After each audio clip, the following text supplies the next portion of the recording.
wabarakatuh. Semua ya. Waalaikumsalam.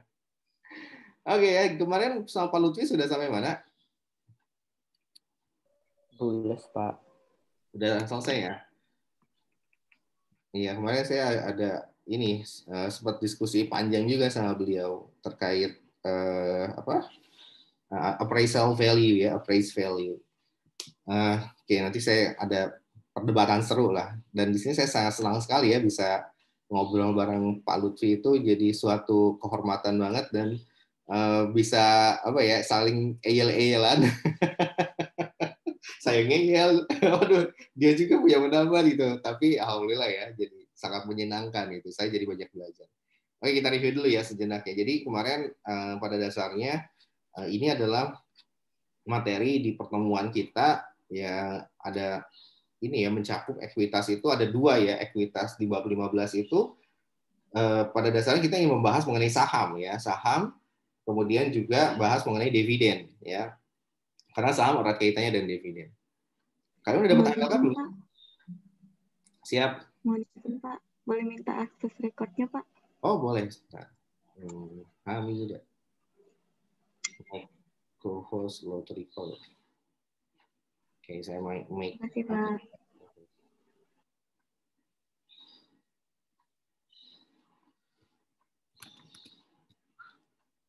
Oke, saya jadikan Hamidah sebagai co-host ya, in case nanti blackout lagi mati listrik.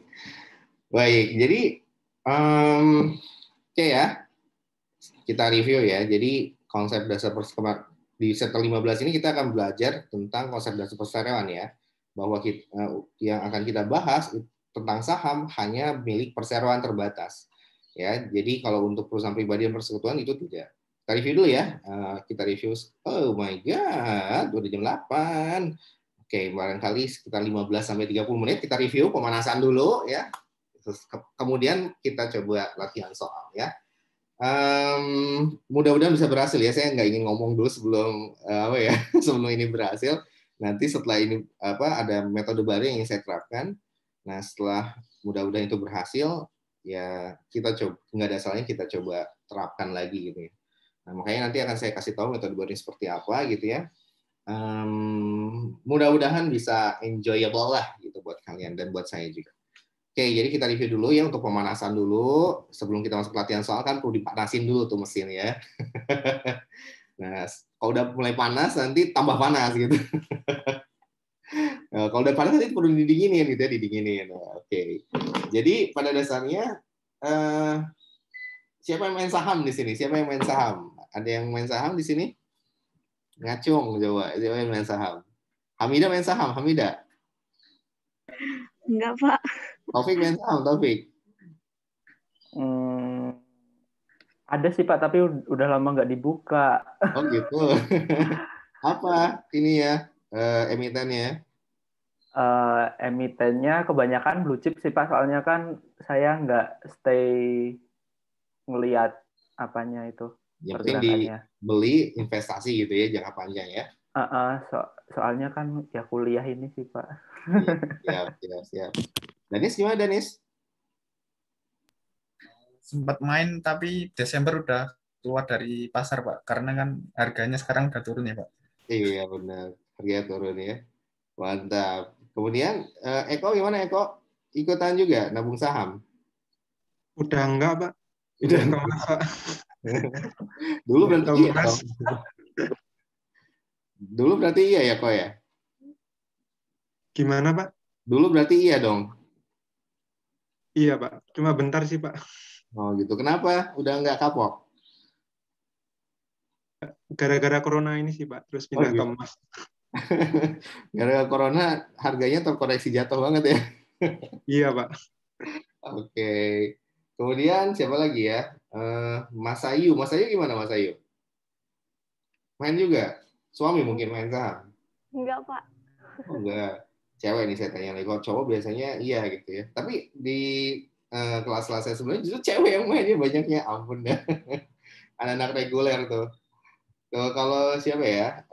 Arifa main apa? Nabung saham Arifa? Tidak Pak. Tidak ya.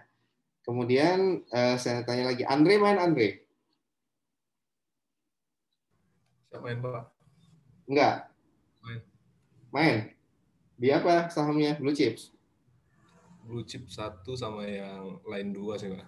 Oh gitu. Oke. Keren. Ergin?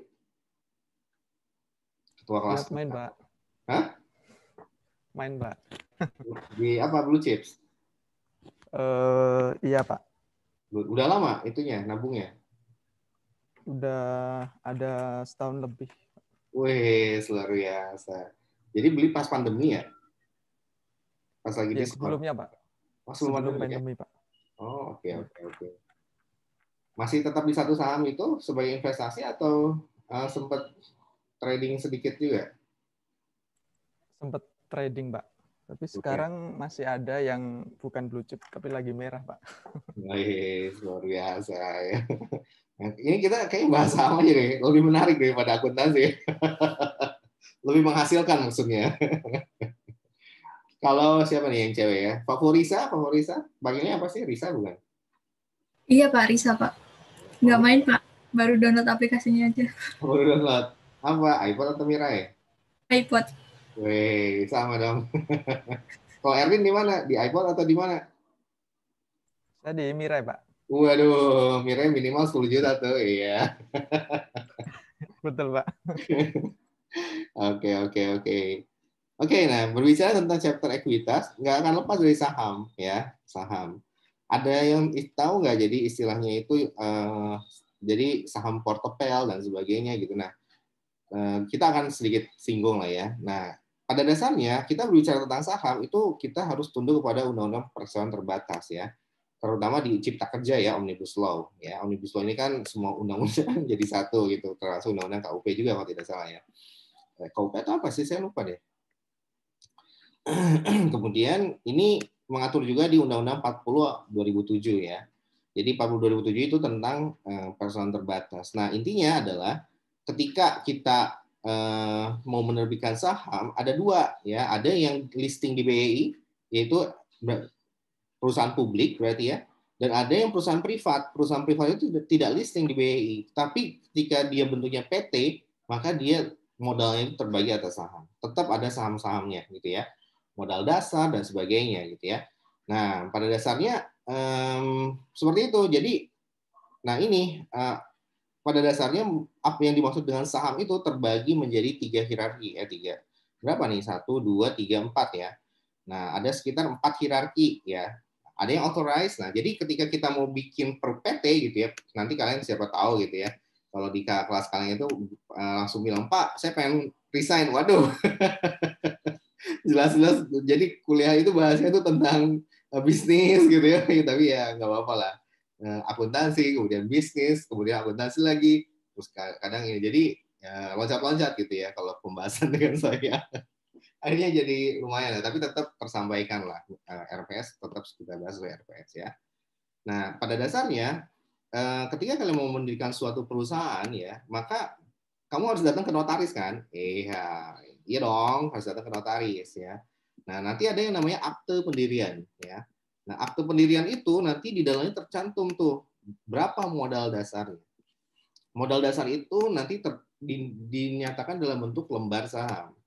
Ya, lembar saham plus nominal plus nanti dapatlah nilai dari sahamnya, nilai dari modal dasarnya tersebut ya. Dalam bentuk rupiah kalau udah nilai ya. Dalam bentuk rupiah. Nah, seperti itu. Nah, ini sehingga authorized shares ini adalah yang ada di ADART. Nah, masalahnya gini, ketika kita perusahaan itu kan nggak ujuk-ujuk langsung masuk ke BEI ya. Jadi fase pertumbuhan perusahaan itu seperti ini. Ini adalah BEI ya, yang kita listing di BEI ya.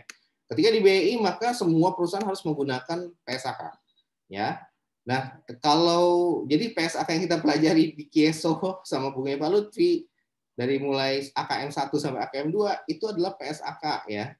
PSAK yang bagi perusahaan yang listing di BEI.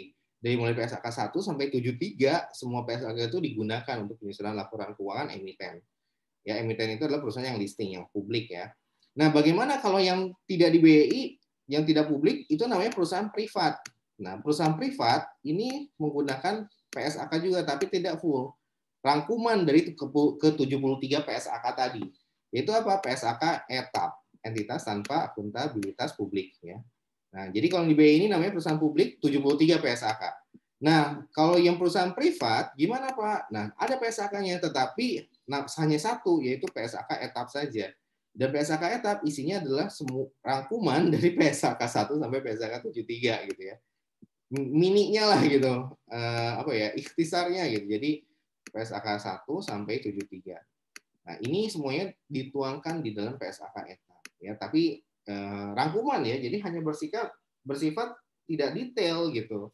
Hanya konsep-konsep besarnya aja gitu. Itulah yang di PSAK etap. Nah, masalahnya adalah yang ada di BI itu adalah 629 perusahaan. 600 berapa ya? Saya lupa. 4 kalau nggak salah. Dengan ada 5 perusahaan yang dia sahamnya ada di papan pengembang, papan akselerasi. Nanti saya akan jelaskan papan-papan itu apa aja. Nah, di sini sehingga kalau tidak salah ada sekitar 619 perusahaan yang ada di BI. Sedangkan ini adalah terdaftar juga di Kumham gitu ya. Di Kumham. Karena kenapa? Untuk mendirikan perusahaan kita harus daftar di Sisminbakum ya, Sistem Informasi Bantuan Hukum. Sisminbakumnya itu adalah untuk mengurus pengesahan legalisasi dari si pendirian perusahaan ya. Ada sistem informasinya di Kemenkumham, walaupun walau alam ya, apakah masih reliable atau tidak gitu ya, apakah sudah di updating atau tidak gitu ya. Nah artinya ini terdaftar Kumham. Nah yang etap itu jutaan atau ribuan ya, kita let's say ini ribuan ya, ribuan perusahaan ya. Bayangkan, jadi yang ada di Indonesia diwakili oleh 619 perusahaan, sedangkan yang di luar bursa itu bisa ribuan perusahaan ya, ribuan. Sehingga apa, pengguna etap ini tentunya jauh lebih banyak dibandingkan pengguna PSAK 1 sampai 73.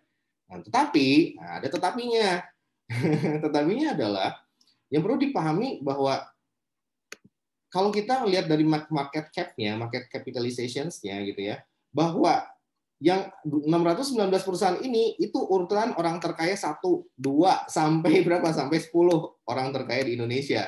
Artinya apa? Misalkan GDP-nya gitu ya, gross domestic product atau pendapatan domestik bruto kita adalah berapa ya sekarang tuh? Sekitar 10.000 triliun gitu ya. Contoh ya. Nanti silakan googling aja tepatnya berapa. Nah, ini tuh sudah sekitar 70 sampai 90% ya dari GDP kita. 619 perusahaan ini. Artinya kekayaannya itu lebih kaya yang 619 dibandingkan ribuan perusahaan yang menggunakan etap gitu. Nah, inilah fakta yang terjadi ya. Seperti itu. Memang jumlahnya ribuan, tetapi modalnya kecil gitu. Dibandingkan yang 619 ini modalnya sudah 80% dari GDP, coy. Artinya apa? Yang 619 ini secara total kekayaan wealth-nya itu lebih gede daripada yang etap ini gitu. Nah, itu saham ya. Nah, that's why penting sekali mempelajari saham. Walaupun akuntansinya mudah. Akuntansi saham itu nggak susah, cuman ya semuanya pada gini-gini doang gitu ya. Ya nggak ada yang susah lah, cuman gini-gini doang kan. Share cash, share capital ordinary, share premium, ya paling sama yang agak sulit mungkin yang ketika retirement terjadi ya.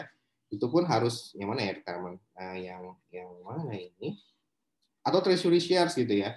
Nah, itu pun apa ya? Treasury shares juga konsepnya menggunakan cost method itu lebih simpel gitu ya. Jadi apalagi kalau misalkan pembeliannya lebih dari sekali menggunakan FIFO gitu. Nah, itu bukan suatu hal yang rumit gitu. Yang agak rumit itu ketika penghentian aja. Kalian mungkin nanti kalau buat apa mungkin enggak ya. Jadi cuma ketika kita menghentikan suatu treasury shares, which is treasury shares itu adalah saham biasa yang dibeli kembali oleh perusahaan, buyback namanya ya. Nah, ketika kita membeli kembali, maka kita harus menghapus. Menghapus itu kan harus pakai historical cost. Nah ya, karena kan yang dicatat itu historical cost. Apa historical cost-nya? Dalam bentuk par value ini, ya, 100 rupiah ini. Nah seperti itu. Nah kalau misalkan si share premiumnya juga gimana? Kita harus tracing, ya. Karena kebetulan ini dari satu doang gitu. Kalau nanti sudah banyak penerbitannya, nanti ya pakai average tentunya ya. pakai average-nya berapa gitu ya. Nah, average-nya cara mencarinya seperti ini ya, dikalikan dengan si share premiumnya, total share premiumnya gitu ya. Ini kebetulan aja cuma 1 kali penerbitan, jadi hanya ada 1 kali share premium. Bagaimana kalau 2, 3, 4 puluhan kali ya? Nah, tentunya kita pakai proporsi. Proporsinya adalah ya seperti ini ya, 5.000 dibagi dengan total sahamnya juga kan kalau 50.000 ini baru sekali penerbitan. Kalau udah 2 kali, 3 kali, 4 kali ya nanti mengikuti ya seperti itu. Jadi artinya ini cuma tinggal proporsi saja. Mencari proporsi berapa share premium yang nyantol ke 5.000 ini sebetulnya. Dengan menggunakan, ya kalau udah seperti ini nanti dapat hasilnya berapa. Nah, hanya inilah ketika retirement. Tapi retirement pun jarang terjadi gitu ya. Sehingga yang sering terjadi seperti apa, Pak? Cuman penerbitan ya sama treasury shares dan penjualan. Udah itu doang. Gitu ya. Nah, jarang sekali perusahaan ya blue chips terutama yang ketika buyback maka dia gagal melakukan penjualan ya. Seperti itu. Biasanya jualnya malah di bawah harga pasar, jadi pasti laku. Oke, jadi kembali lagi ke tadi ya. Jadi kesimpulannya adalah transaksi di chapter 15 tentang saham ini mudah, nggak susah ya. Tapi biayanya, cost of equity-nya sangat mahal. Kenapa? Karena di sini issuance cost cuma disebutkan sekali doang, mengurangi premium pada cash gitu. Padahal issuance cost itu yang ribetnya minta ampun. Seperti itu ya. Jadi saya pernah membantu ada seorang klien curhat sama saya gitu maksudnya tuh. Nah, gimana ya cara ini Pak Ci gitu kan. Terus saya dari segi aspek perpajakannya, terus juga dari segi akuntansinya gitu. Kemudian dari segi yang lainnya gitu. Bagaimana ya cara ketika itu dia bukan ingin ya.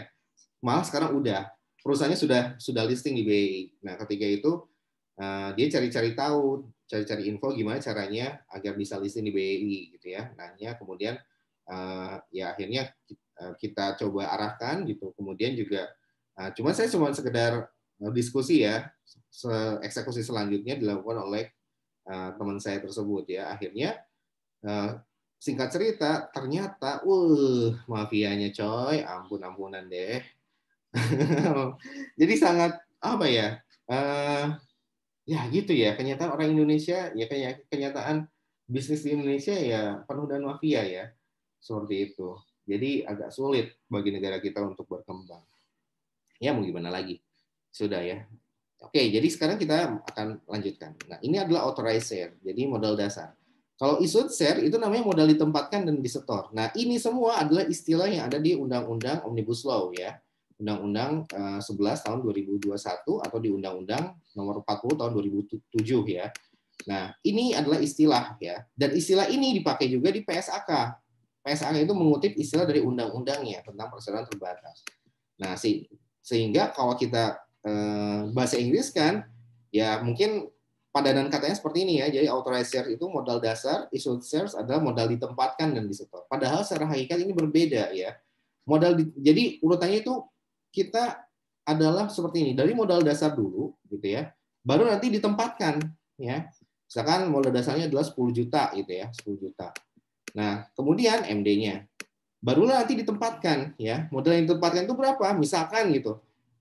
Modal ditempatkan adalah dari 10 juta lembar ini yang mau investor ambil itu berapa gitu. Misalkan 5 juta gitu ya. Nah, 5 juta ini baru ditempatkan. Artinya dipesan dulu, ada book building gitu ya. Dipesan dulu di book. Nah, itulah kalau masih dipesan statusnya, itulah namanya modal ditempatkan. Nah, kalau disetor dari 5 juta ini kan saham, dikali nilai nominalnya gitu. Misalkan Rp2 gitu ya. RP2 berarti kan ada 10 juta gitu. Nah, 10 juta. Nah, 10 juta rupiah ini udah rupiah angkanya ya. Ini harus dibayar oleh si investor yang sudah memesan 5 juta lembar ini. Ya. Kalau nanti kalian masuk iPod kayak gitu. Atau kalian mentransaksi trading itu kayak gitu ya. Ketika kita beli gitu ya. Ya nanti kita book dulu gitu ya. Pada dasarnya itu adalah nge-book dulu gitu, booking. Nah, nanti dibayarnya T+2 ya, T+2. Rekening kita mulai di debit itu di T+2 seperti itu ya.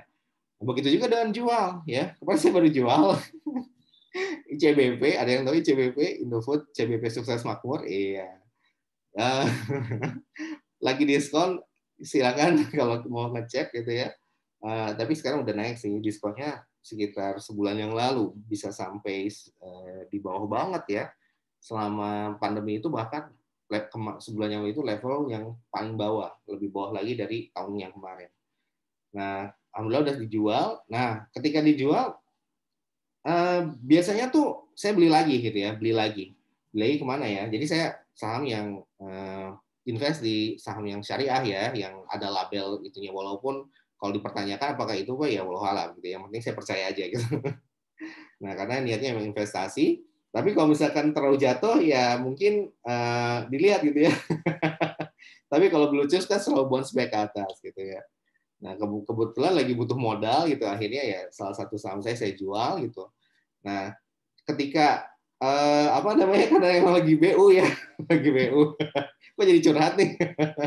Karena lagi BU, akhirnya gimana? Akhirnya, aduh kok ini lama banget gitu.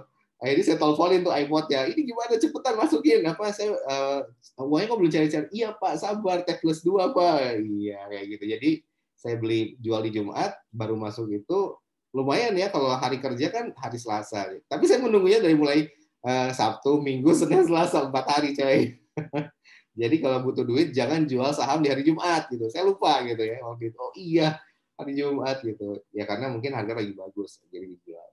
Nah, jadi duit masuk ke rekening kita itu T plus 2, dan itu memang aturan dari OJK-nya seperti itu. Nah, ini juga sama ya. Modal ditempatkan itu pesan dulu. Nah, ketika disetor T plus 2, duitnya disetor itu T plus 2 gitu ya.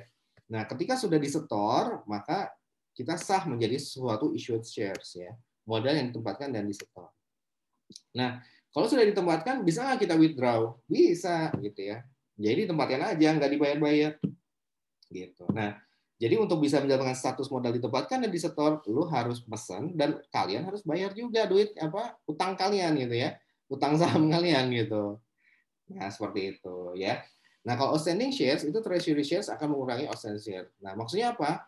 Sebetulnya issued shares sama outstanding shares itu harus sama ya. Nah, ya harus sama. Jadi misalkan gimana Pak? Misalkan ya, misalkan modal dasarnya itu adalah 1 juta gitu ya, 1.000. Kemudian ini yang MD-nya ya, yang authorized-nya A.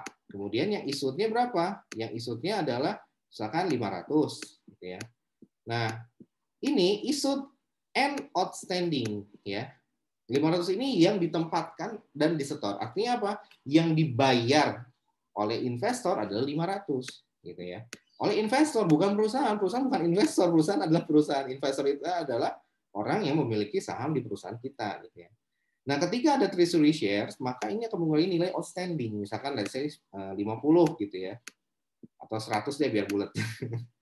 Nah, berarti ini outstanding share kita menjadi berapa? Menjadi 400 gitu ya. Menjadi 400. Tapi pencatatannya tetap 500 atasnya ya. Tetap nanti kalau di neraca seperti ini. Pencatatannya tetap 500 di neracanya. Tapi nanti ada TS gitu ya. Ini minus 100 gitu. Nah, sehingga nanti kalau kita totalkan gitu ya, itu adalah menjadi 500 kurang 100 sama dengan 400. Nah, ini adalah outstanding yang baru ya, kalau ada treasury shares O1 ya. Nah, maksimal ya. Jadi Pak, 100 ini adalah saham yang dibeli oleh perusahaan ya. Saham yang dibeli oleh perusahaan. Untuk apa? Nah, untuk apanya? Tadi ya, nanti ada di bawah, ada di bawah. Untuk apanya adalah untuk macam-macam gitu. Pertama adalah untuk mengefisienkan pajak ya pada saat pembagian dividen kas. Nah, bayangin gitu, bagaimana pajak kok bisa efisien? Gimana caranya nih yang anak-anak DJP nih saya tanya nih. Siapa yang ada DJP di sini? Hamidah ada DJP bukan? Bener, Pak. Aduh, jangan Hamidah deh. Coba kamu tunjuk satu teman kamu yang kira-kira paling ini ya, paling baik sih. Cowok yang paling baik menurut Hamidah nih. Kamu belum nikah kan? Belum, Pak. Wah, aman kalau gitu ya. Masih available nggak ya, Erdin? Oke, jadi oke Hamidah, tunjuk siapa teman kamu yang dari DJP? Aduh, apa ya Pak? Bentar Pak.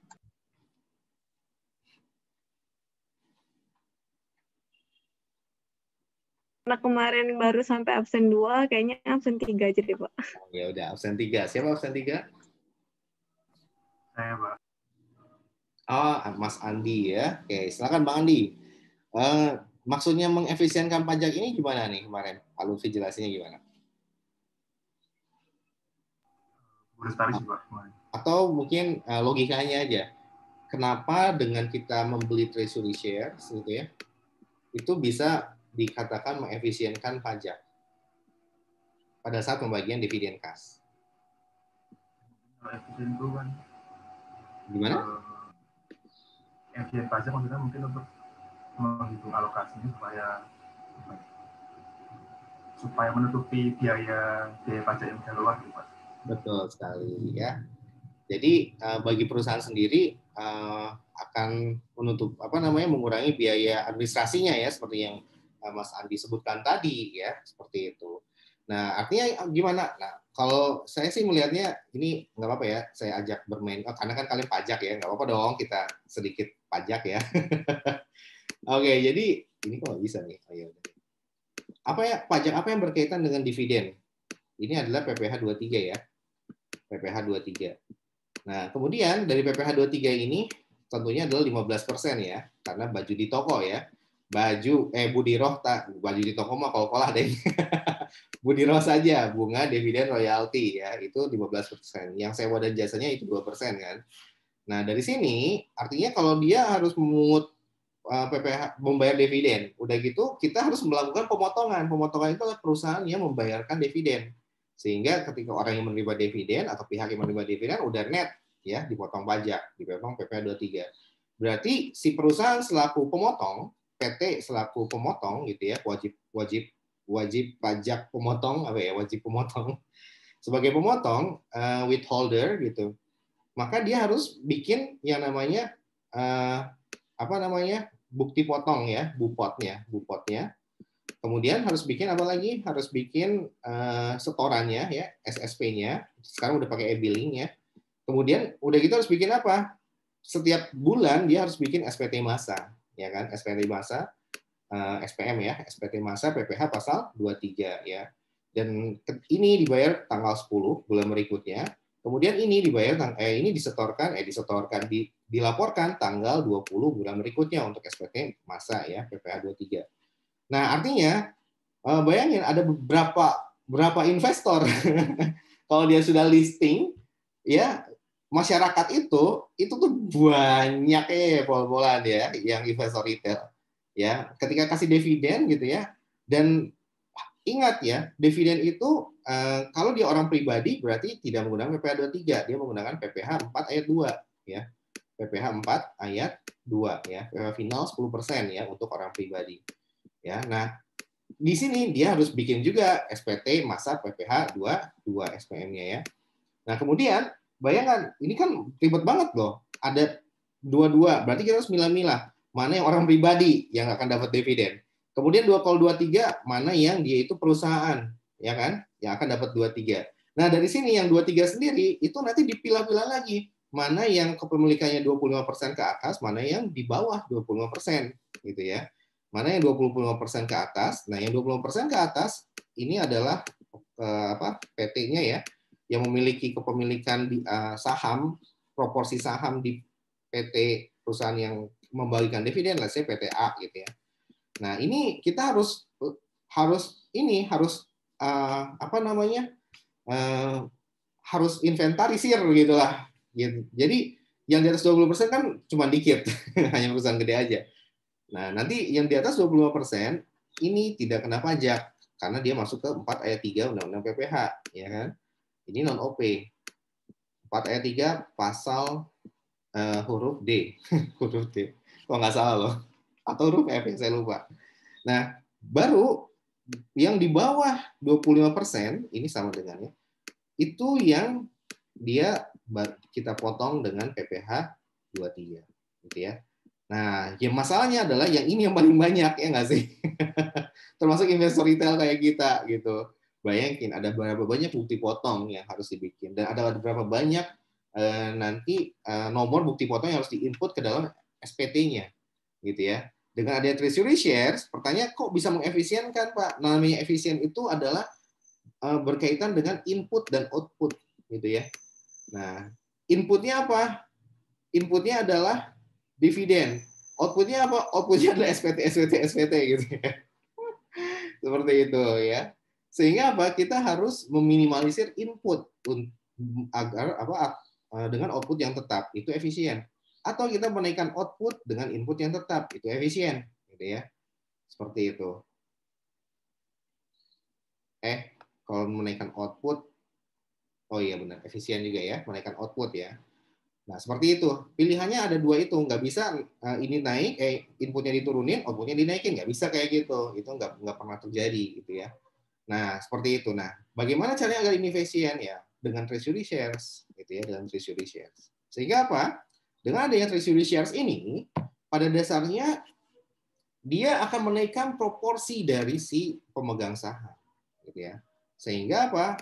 Barangkali dengan ada treasury shares ini dari 25%, misalkan ada beberapa golongan yang dia akan naik ke golongan yang tidak kena pajak.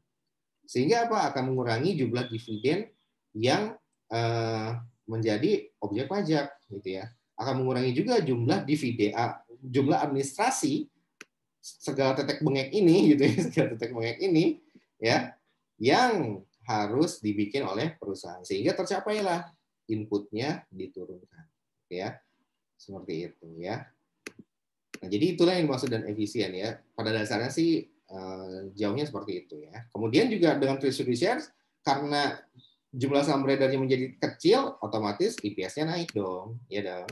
Kemudian juga kompensasi saham. Nah, ini juga untuk menanamkan rasa kepemilikan. Ini diatur di PSAK 53. Ya, di PSAK 53 di paragraf 10 atau paragraf 12 kalau tidak salah ya.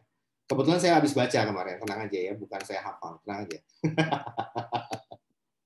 Kebetulan saya habis baca gitu ya. Karena kemarin berdebat dengan Pak Lutfi itu perlu dalil ya. Jadi dalil saya PSAK 53 ya. Oke, sangat menyenangkan. Jadi mau saya baca gitu. Ada di paragraf 12 ya. Kemudian mengurangi jumlah pemegang saham udah pasti menciptakan harga pasar. Nah, ini dia, ini yang saya ingin singgung. Ini menariknya ya. Ini kok jadi ceritanya kemana-mana nih.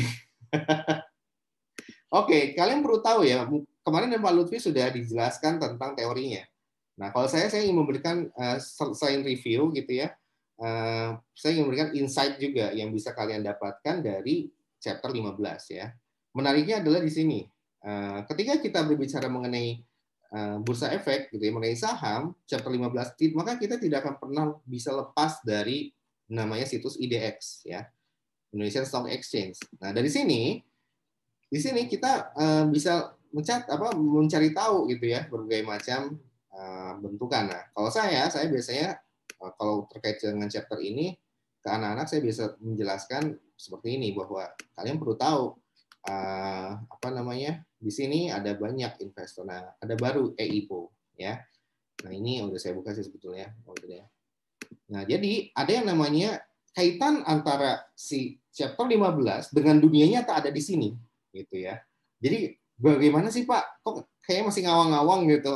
Jangan khawatir gitu bahwa ada perusahaan ekuitas itu mencakup kedua. Ada yang perusahaan privat dan publik. Tapi lebih enak kita membahas perusahaan publik karena PSAK yang digunakan, PSAK 50, 53 itu berbicara tentang perusahaan publik, ya. Pencatatan penerbitan saham untuk perusahaan publik. Kalau ETA beda lagi, ETA lebih simpel gitu ya, seperti itu.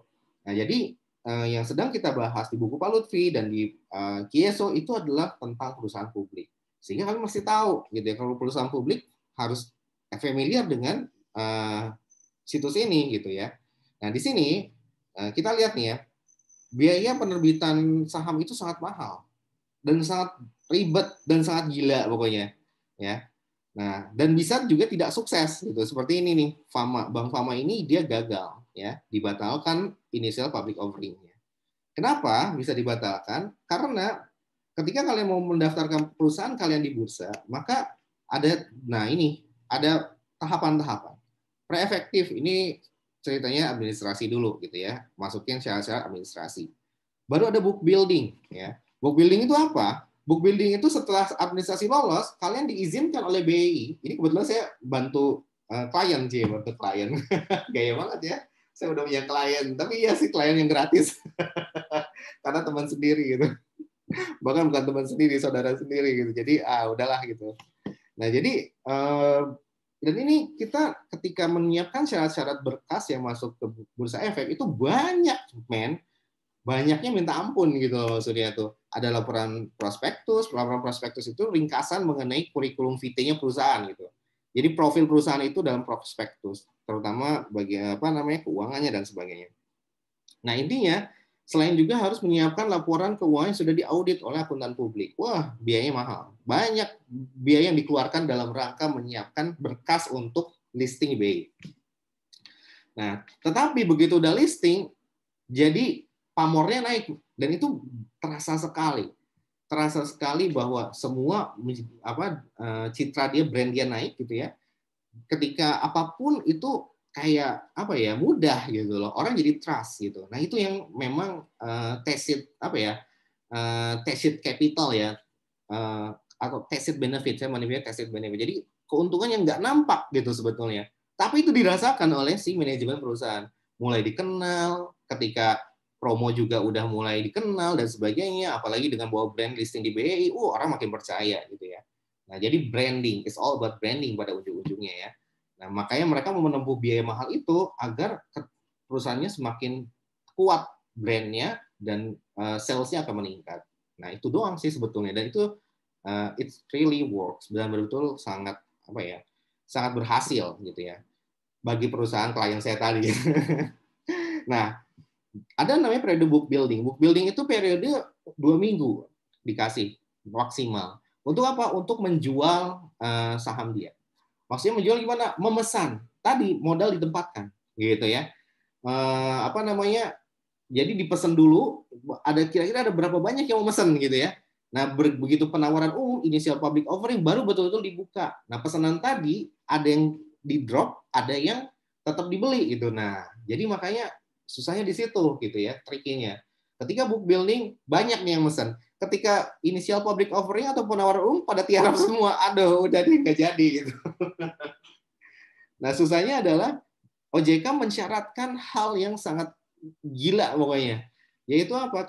Ketika itu perusahaan klien saya itu dia butuh dananya itu 200 miliar gitu ya, dan dikasih waktu oleh OJK untuk memperdagangkan sahamnya selama initial public offering itu pada publik gitu ya. Sehingga publik nanti beli gitu kan. Dikasih waktu 2 minggu dan dikasih syarat bahwa 80% dari 200 miliar harus terpenuhi dalam 2 minggu. Edan pokoknya. Nah itu jadi suka dukanya tuh gila banget gitu. 200 miliar itu bukan daun ya. Duit. Masya Allah. Bayangin. Waktu itu subhanallah gimana caranya nih gitu. Bagaimana caranya kalau di Instagram, makanya MCAS itu kemarin pakai Raffi Ahmad.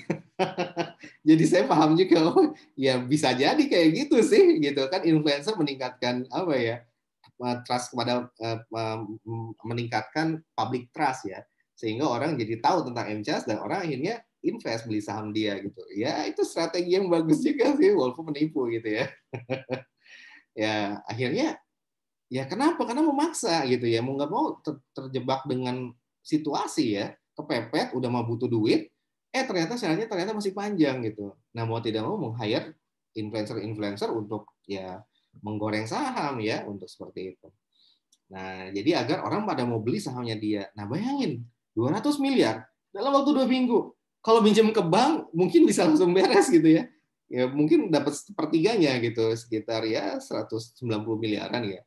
Tapi ini kan kayak ngejual gitu. Kamu gimana caranya menjual bakso biar bisa dapat 200 miliar? Itu kan susah gitu. Nah, saham juga gitu. Gimana caranya menjual saham kita agar bisa dapat 80% dari 200 miliar? 160 miliar dalam waktu 2 minggu. Wah, subhanallah. Makanya disitulah celah itulah yang dimanfaatkan oleh para mafia. Gitu. Jadi memang perusahaan yang listing di BI itu, OJK itu mensyaratkan sama Bursa Efek itu bahwa memang sudah ada bandarnya gitu loh. Nah ini berbicara tentang saham nggak akan lepas dari bandar ya. Sudah ada bandar yang mau beli gitu itu perusahaan. Nah seperti itu. Nah, sehingga apa? Sehingga ketika kita book building dan penawaran umum udah ada bandarnya siap menyerap seluruh saham dia yang disyaratkan. Nah tapi kalau tidak dikenal oleh bandar, kita pontang-panting dan nggak akan pernah bisa mendapatkan syarat threshold tersebut. Nah memang tujuannya adalah ke arah seperti itu ya. Oke. Jadi seperti itu. Nah, ada juga yang namanya, nah nanti kalau sudah listing, nah kita akan ada laporan prospektus seperti ini ya. Nah, di sini saham kaitannya dengan chapter 15 yang mana? Yang ini nih, modal dasar ya. Nah, ini adalah yang ada di akte perusahaan ya. Kemudian apa modal yang ditempatkan dan disetor penuh. Nah, ini adalah pemegang saham awal ya, pendiri perusahaan ya. Ini yang ada di akte pendirian juga nama-nama ini ya. Dan jumlah sahamnya dan nanti jumlah nominalnya, maksudnya itu jumlah rupiah ya berapa ya, seperti itu. Nah ini tertera semua di akte, ya. Dari situ gimana? Dari situ ada yang namanya saham portepel. Nah, apalagi Pak portepel, portepel. Portepel itu adalah saham sisa, ya. Kalau di punya Pak Lutfi itu unissued, ya unissued. Jadi dari 10 miliar ini yang diambil hanya 2,5 miliar, ya. Jadi dia punya sisa 7,5 miliar, ya. Nah dari sini ternyata dari 7,5 miliar ini 300 juta diambil, 300 juta lembar saham itulah yang diambil untuk diterbitkan dipasarkan di bursa efek gitu ya. Bukan 7,5 miliar yang dipasarkan, hanya 300 juta lembar saja. Nah, seperti inilah yang dinamakan initial public offering ya. Nah, klien saya waktu itu salah strategi walaupun sekarang udah listing sih gitu ya. Tapi dia salah strateginya bahwa ya dikit dulu aja, nanti rank issue-nya berkali-kali gitu. Niatnya jahat juga sih. Tapi ya dia terlalu polos gitu, terlalu tes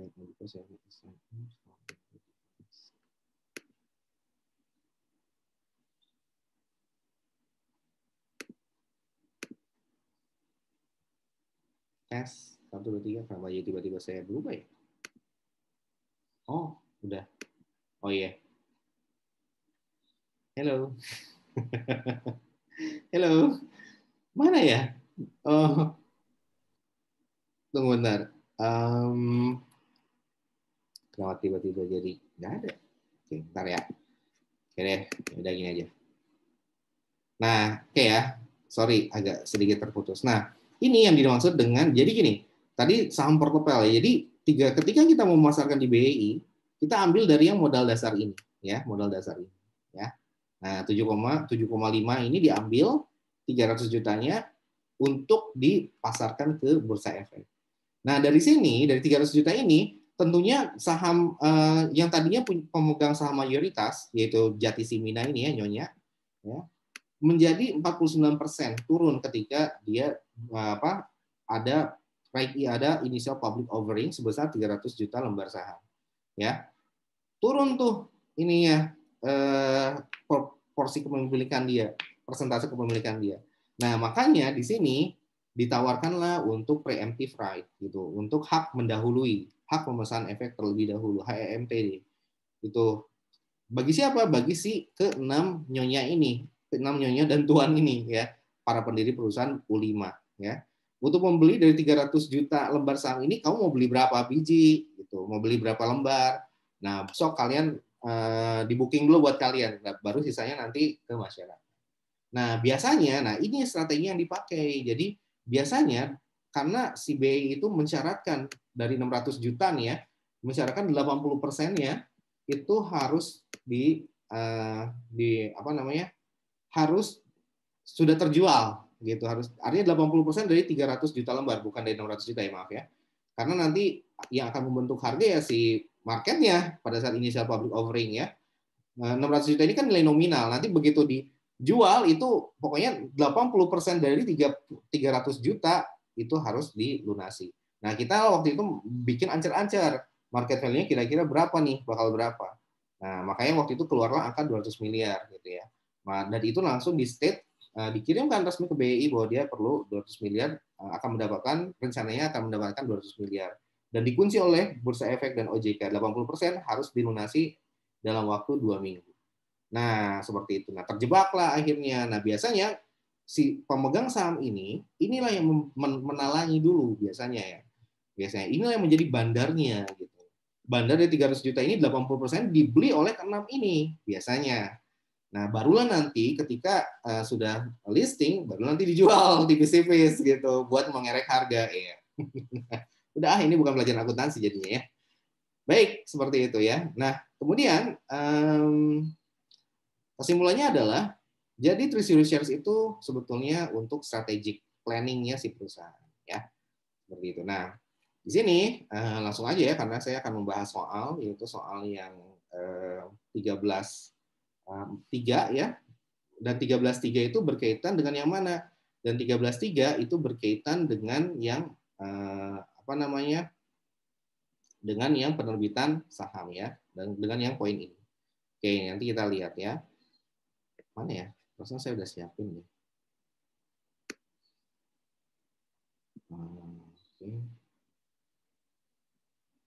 Nah, ini ya. Jadi yang 13.3 ini adalah penerbitan saham ya, tapi untuk membeli suatu aset ya, untuk membeli suatu aset ya, seperti itu. Nah, di sini di mind map ini yang mana di mind map ini saya membahas pertama yang ini ya, sesuai bukunya Pak Lutfi. Nilai par, ini kan udah tahu. Tanpa nilai par, maka dia tidak memakai nilai par dan biasanya ada stated value. Nah, kalau ada istilah stated value berarti pada dasarnya saham itu adalah saham yang tanpa nilai par. Karena suatu negara mewajibkan adanya nilai par untuk semua perusahaan yang masuk di Indonesia misalkan ya, maka dia buru-buru memberikan stated value ya. Stated value itu nanti disamakan kayak nilai par ya. Nah, kemudian ini ya, lump sum sales. Kalau lump sum sales itu kita membeli saham preference dan membeli saham biasa pada satu harga ya. Nah, seperti ini ya 900 juta. Konsepnya adalah ketika kita beli harganya tentu lebih mahal harga pasarnya ya. Kita beli pada satu harga yang lebih murah dari harga pasar. Kalau yang lebih mahal ngapain juga gitu, mendingan beli masing-masing, nggak usah lump sum ya, seperti itu. Jadi filosofi dari lump sum itu ketika kita belinya bundling harus lebih murah dari total harga pasar. Kalau lebih tinggi buat apa lump sum, mendingan beli masing-masing aja gitu. Atau kecuali dia melakukan praktek transfer pricing, nah itu beda lagi ya. Oke, jadi seperti itu. Jadi lump sum harus lebih murah dari harga pasar ya. Harga yang dia tebus harus lebih murah. Nah, oke, jadi kalau nanti ada soal lump sum tapi harga lebih tinggi, aduh ini yang bikin soalnya berarti salah nih. Mudah-mudahan bukan saya ya. Tapi insya Allah nggak akan ada ya, tenang aja. Nah, kemudian seperti itu. Jadi ketika total harga pasar ya, ini lebih mahal dibandingkan total harga tebusannya, 900 juta tebusannya, 1 miliar harga pasarnya. Makanya tinggal dialokasikan saja ya. Berapa porsi untuk si preference itu tinggal dikalikan aja 400 ya. Harga pasar dari saham biasa dibagi dengan total fair value nanti dikali dengan si 900 juta ini ya. Total harga tebusannya dan seterusnya, itu gampang lah. Nah, yang jadi perhatian adalah saya mau bahas yang ini ya. Nah, aturan mainnya, nah ini kemarin kalau diajari Pak Lutfi pasti ada 3 level harga kuotasian ya. Level pertama itu di sini saya nggak kasih ya. Level pertama itu adalah yang kita mendapatkan langsung dari market. Level kedua itu kita mencari pembanding ya. Level ketiga baru menggunakan appraisal value ya. Nah, di sini ketika kita membeli barang ya dengan menerbitkan saham ya, maka aturan utamanya based on PSAK 53 paragraf 10 dan 11 ya, itu adalah harga barang harus wajar ya. Kalau harga barang wajar, maka yang dipakai untuk mencatat nilai barang land misalkan ya, itu adalah harga wajar dari barang tersebut ya, seperti itu.